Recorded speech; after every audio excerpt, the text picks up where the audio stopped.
반갑습니다. 포스트 챗 GPT의 역량 딥다이브의 저자 이민영입니다. 챗 GPT가 2022년 11월 세상에 공개가 되었습니다. 또 한 번의 대변혁이 오는 게 아닌가 이렇게 생각을 했던 것 같은데요. 챗 GPT 관련 책이 지금 수백 건이 출간이 되었다고 하는데 또 지금은 또 몇 개월이 지났습니다. 자, 어떠신가요? 그러니까 챗 GPT는 GPT를 기반으로 하는 대화형 인공지능 서비스입니다. AI, 우리 인공지능이라는 거죠. 제가 볼 때에는 하나의 대변혁이라기보다는 이미 세상에 존재했던 것인데 어떠한 계기로 인해서 앞당겨진 것으로 봐야 하지 않을까. 자, 이렇게 생각이 듭니다. 자, 예를 들어서 2018년도 김난도 교수님께서 이미 언택트라고 하는 키워드를 뽑고 예상을 했듯이 말이죠. 자, 그런데 우리가 2018년, 2019년 서서히 변화되어 오다가 2020년 코로나19를 계기로 언택트 세상을 우리가 몸소 이제 경험을 하게 되었습니다.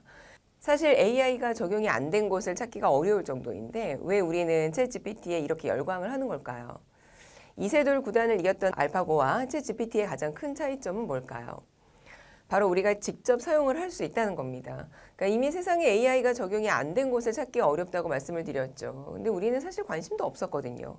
그러니까 이유는 내가 직접 사용할 수 없으니까 그랬던 것이죠. 자, 그런데 챗GPT는 내가 직접 사용을 할 수 있고요. 그 결과물을 내가 내 업에 활용을 할 수 있게 된 것이 가장 큰 차이점이라는 겁니다. 이미 챗GPT를 활용을 해서 시험에 합격을 했다, 과제를 제출해서 A학점을 받았다, 이런 이야기들 다 들어보셨을 거라고 생각이 됩니다. 자, 그래서 뉴욕에서는요, 학교에서 챗GPT 접속을 차단했다는 이야기도 들리고요. 저는 고등학생 아들이 있는데요. 학교에서 다양한 동아리 활동들을 해요. 근데 인기 동아리의 경우는 여러 명 다 받아줄 수가 없으니까 서류를 제출을 하고 면접도 보고 이렇게 동아리 부원을 선발을 합니다. 근데 제 아들이 원서를 쓰기 위해서 정말 몇 날 며칠 자료를 찾으면서 공부를 하는 거예요. 그러니까 지원서를 써야 되는 것도 있는데 그 내용으로 면접도 봐야 되니까 관련해서 어떤 관심이 있고 어떤 연구를 할 것이고 이런 공부를 하더라고요. 자, 그런데 같은 동아리 부원 중에 한 아이가 이 지원서를 챗GPT로 썼다는 겁니다. 자, 그런데 결과는 합격. 자, 제가 실제 주변에서 살펴본 첫 사례였었습니다. 자, 그렇다면 공부를 열심히 했는데 왜 불합격한 아이들이 있잖아요. 얼마나 속이 상할까요? 자, 그런데 우리가 이 지점을 어떻게 이해를 해야 할까? 야, 공정하지 못해. 챗GPT 사용 못하게 해야 돼. 이렇게 생각을 해야 할까? 자, 실제 챗GPT-4가 공개가 되고요. 일론 머스크를 비롯해서 오피니언 리더들이 챗GPT의 개발을 한 6개월간 중단해야 된다? 이런 데 서명을 하기도 했죠. 이 발전 속도가 너무 빠르다 보니까 부정적인 면이 발생할 것을 우려해서 관련 법규를 마련하기 위한 논의였었던 겁니다. 자, 그런데 결국 이 발전을 역행할 수는 없을 거라는 생각이 들어요. 제가 최근에 읽은 책이 있는데요. 애덤 그랜트의 Think Again이라고 하는 책이었어요.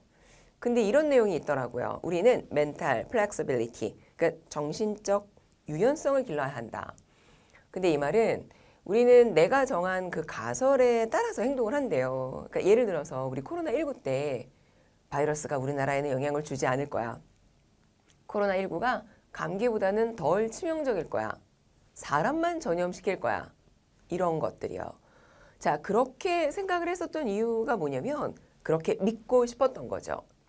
그래서 애덤 그랜트가 이런 말을 합니다. 다시 생각을 해봐야 된다. Think again 이라는 거죠. 자, 지금 바로 딱 그 시기가 아닐까 생각을 해요. 그러니까 일을 잘한다는 것, 무언가에 대해서 많이 알고 있다는 것은 이제 더 이상 우리가 추구해야 하는 역량이 아닐지도 모른다는 겁니다. 예전에 제가 어릴 때만 해도 백과사전, 척척박사 이런 별명을 갖고 있는 친구 있지 않았나요? 그러니까 뭔가 많이 알고 있는 그런 친구들. 근데 이제는 적어도 그런 단편적인 지식을 많이 아는 것에 대해서는 우리가 다시 생각을 해봐야 한다는 겁니다. 자, 그렇다면 우리는 위기야. AI가 스스로 계속적인 학습을 해서 인간을 절멸시킬 거야. 혹은 야, 아직 멀었어. 그래도 나는 AI 상담원보다는 인간이 더 좋아. 자, 이런 너무 큰 위기의식 또는 아니라는 생각을 갖기보다는 지금 당장 우리가 할 수 있는 일에 집중을 하면 어떨까요? 그러니까 이러한 변화를 기민하게 받아들이고 준비를 하면 되겠죠. 자, 수많은 컨텐츠들이 챗GPT 사용법에 대해서 이야기를 하고 있어요. 근데 저는 저의 책에서 이 시대에 우리가 준비해야 할 것들에 대해서 담아봤습니다. 자, 이제부터 함께 보시죠.